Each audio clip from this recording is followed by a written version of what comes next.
Shalom, bien-aimés dans le Seigneur, grande est notre joie de nous retrouver au pied du grand roi pour notre méditation quotidienne. Nous sommes le mardi 7 janvier 2025 et nous vous saluons au nom de notre Seigneur et Sauveur Jésus-Christ. Nous allons lire un texte aujourd'hui dans l'Évangile selon Luc. Notre passage, notre méditation de ce jour nous conduit dans l'Évangile selon Luc, chapitre 7, verset 47, dans deux versions. Louis II nous dit « C'est pourquoi je te dis, ses nombreux péchés ont été pardonnés, car elle a beaucoup aimé.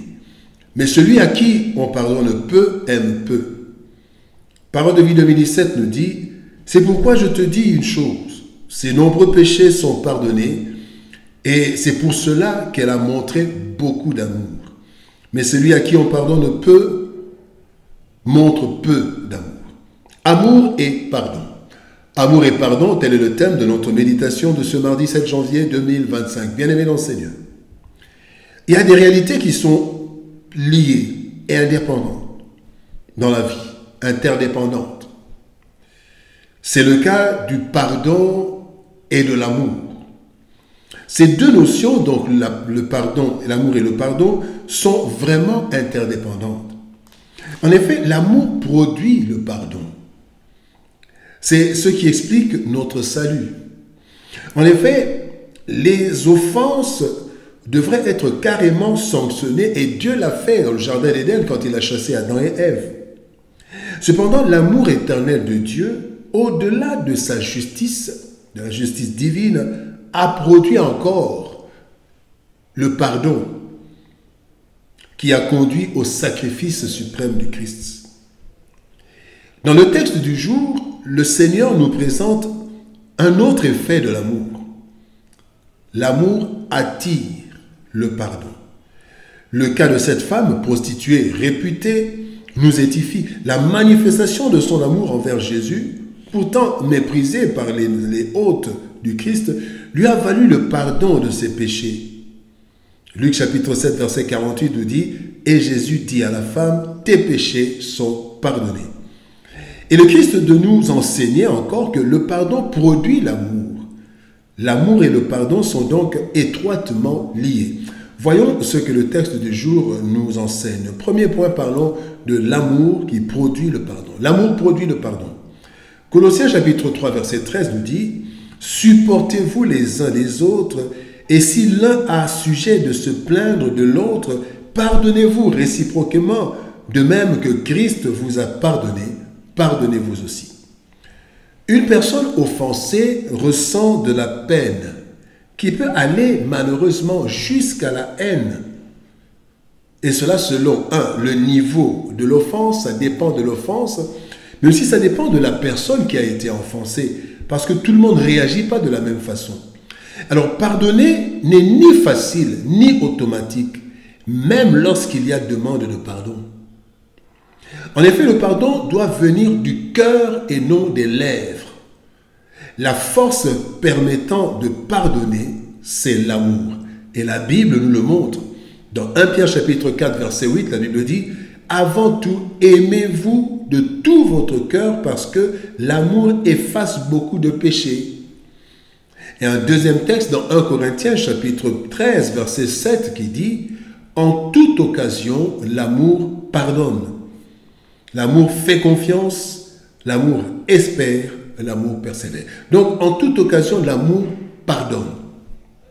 Donc, bien-aimé, le pardon est produit par l'amour. Le deuxième point, bien-aimé, l'amour attire le pardon. Non seulement l'amour produit, mais l'amour attire.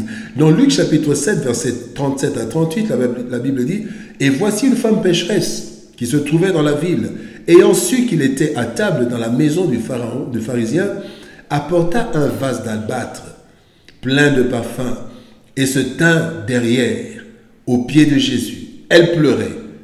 Et bientôt, elle lui mouilla les pieds de ses larmes, puis les essuya avec ses cheveux, les baisa, les oignit de parfum. » Cela paraît comme une manifestation de l'inimitié, même si cela n'est pas le cas en réalité. Lorsque celui qui est conscient d'avoir offensé, donc l'offense, le péché ou l'offense, paraît comme une manifestation de l'inimitié. Celui qui m'offense ne m'aime pas.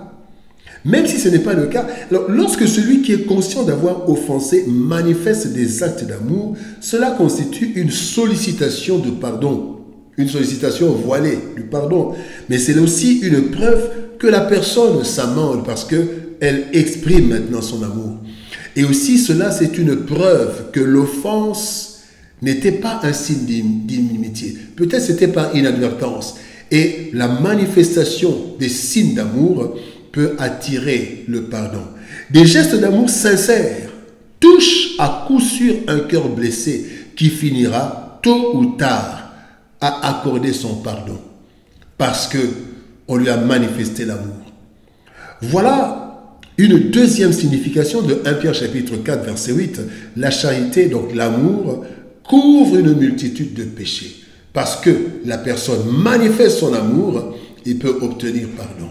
Mais aussi la première chose, c'est que puisque nous avons de l'amour, nous pouvons pardonner. Troisième leçon, bien-aimé, le pardon produit l'amour.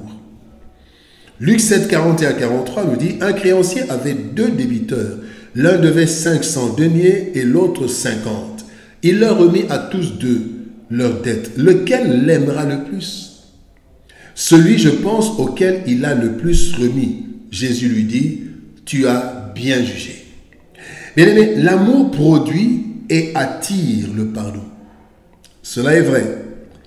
Il est aussi vrai que le pardon produit l'amour dans le chef de celui à qui l'offense a été remise, dans le chef de celui qui a été pardonné.